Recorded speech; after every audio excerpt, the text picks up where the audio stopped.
साथियों, आप सभी को मेरा नमस्कार। मैं आज आपको सिविल प्रक्रिया संहिता के अंतर्गत एक जो सबसे आवश्यक चीज़ होता है, अपने वाद पत्र और प्रतिवाद पत्र अर्थात प्लीडिंग में संशोधन करने के लिए अपने CPC में व्यवस्था है। आदेश 6 नियम 17 के अनुसार हम अपने दावे में यदि कोई चूक कर जाते हैं वो न्याय हित में आवश्यक होता है, तो हम उसे दावे को संशोधन करने का अधिकार होता है। न्यायालय दोनों में से किसी भी पक्षकार को कार्यवाही के किसी भी प्रक्रम पर अपने अभिमतों को ऐसी रीत से और ऐसे निबंधनों पर जो न्याय संगत हो परिवर्तन करने या संशोधन करने की अनुमति दे सकेगा, और ऐसे संशोधन किए जाएंगे जो पक्षकार के बीच में विवादग्रस्त वास्तविक प्रश्नों के अवधारणा के प्रयोजन के लिए आवश्यक हो, परंतु यह कि संशोधन के लिए कोई आवेदन विचारण के प्रारंभ हो जाने के बाद अनुज्ञात नहीं किया जाएगा, जब तक कि न्यायालय इस निष्कर्ष पर नहीं पहुंच जाता कि सम्यक तत्परता से के बावजूद पक्षकार विचारण के प्रारंभ होने के पूर्व मामले को नहीं उठा सकता था। इसके लिए साथियों, वादीगण जो हैं, वादी पक्ष जो है, वो अपने दावे में कुछ आवश्यक चीज़ें जो हैं, जो न्याय हित में आवश्यक हैं और उनके संशोधन न करने से वाद की बहुलता बढ़े या उनके संशोधन के बिना कोई पक्षकार न्याय से वंचित होता है, तो वादी या प्रतिवादी, वादी अपने वाद पत्र में, प्रतिवादी अपने प्रतिवाद पत्र में आदेश 6 नियम 17 के CPC के अंतर्गत संशोधन का आवेदन कर सकता है। इसके लिए कुछ आवश्यक चीज़ें हैं। यह संशोधन दुराशय के लिए नहीं होना चाहिए। दुराशय से हमारा मतलब है साथियों कि कोई भी ऐसा अमेंडमेंट जो दुर्भावनापूर्ण इरादे से किया जाना उल्लिखित हो, यदि उस संशोधन से विपक्षी के को अपार क्षति हो, जिसकी पूर्ति किसी मौद्रिक रूप से न की जा सके, ऐसे संशोधन नहीं किए जा सकते। जहाँ विपक्षी के प्रति अन्याय, ऐसे संशोधन भी नहीं किए जा सकते यदि उक्त संशोधन से वाद पत्र के स्वरूप में परिवर्तन हो जाए।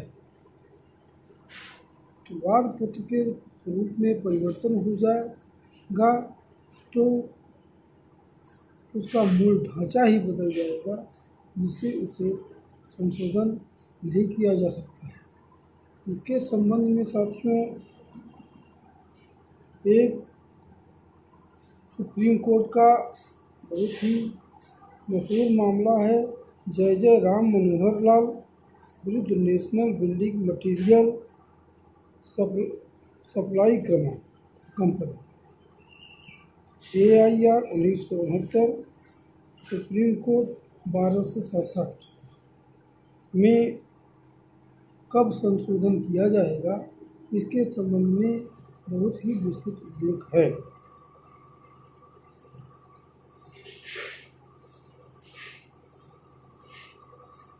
इसके अलावा वाद के लंबन के दौरान यदि कोई नया तथ्य प्रकाश में आता है तो उसे संशोधन द्वारा अभिलेख पर लाया जाना चाहिए।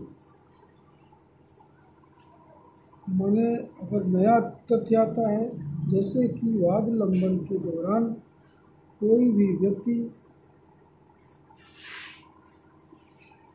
भूमि के यथास्थिति में परिवर्तन कर देता है, अर्थात जब सूट प्रस्तुत किया गया उस समय जो भूमि की स्थिति थी उसकी स्थिति परिवर्तन हो गई।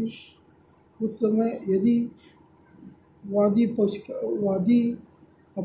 पोजीशन में था और उसके विपक्षी द्वारा उसके पोजीशन के अंशभाग या पूरे भाग पर कोई अतिक्रमण कर लेता है वाद लंबन के दौरान, तो अगर अतिक्रमण कर लेता है तो उसके लिए वादी को संशोधन आवश्यक है कि वह अन्य सूट के साथ ही बेदखली का भी सहायता अपने वाद पत्र में जोड़ सकता है। इसके संबंध में राजा राम नारायण बनाम राजा राम AIR 1976 MP 12 में यह बताया गया है कि नया तथ्य आने पर संशोधन किया जा सकता है। अभी एक बहुत ही विस्तृत आदेश 6 नियम 17 पर माननीय सुप्रीम कोर्ट का एक जजमेंट आया है।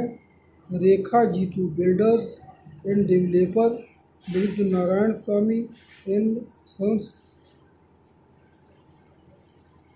इसमें क्या हुआ था कि ट्रायल कोर्ट ने संशोधन स्वीकार किया और उच्च न्यायालय ने उस संशोधन को अस्वीकार कर दिया। पुनः उसकी अपील माननीय सर्वोच्च न्यायालय में किया गया तो सर्वोच्च न्यायालय ने वादी के ऊपर 1 लाख रुपए का हर्जाना लगाया और उसकी अपील खारिज कर दी। उक्त प्रकरण में प्रतिवादी अपने प्रतिवाद पत्र में संशोधन करना चाहता था, अपने डिफेंस के बातों को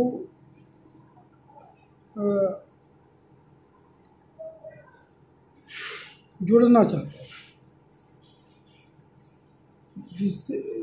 जिसका जो कि 2009 SCC 10 पेज 84 पर बहुत ही अच्छा जजमेंट है, जिसको आप देख सकते हैं। इस तरह से साथियों अविवचन में संशोधन करने का प्रावधान अधिकतर दावों में आता है, क्योंकि आदमी जब कोई वाद प्रस्तुत करता है तो कुछ न कुछ छूट ही जाता है और उसको जब याद में आता है या तो वो उसमें संशोधन कर देता है। इसके लिए एक चीज़ है कि दावे के स्वरूप में परिवर्तन नहीं होना चाहिए, विपक्षी को कोई ऐसी हानि नहीं होनी चाहिए कि जिसकी पूर्ति न की जा सके, विपक्षी के प्रति दुर्भावना युक्त संशोधन नहीं होना चाहिए। तो साथियों, ये हमारा वक्तव्य आपके सामने फूटे भाषा में रहा, आपको हो सकता है कि लाभकारी हो। जय हिंद।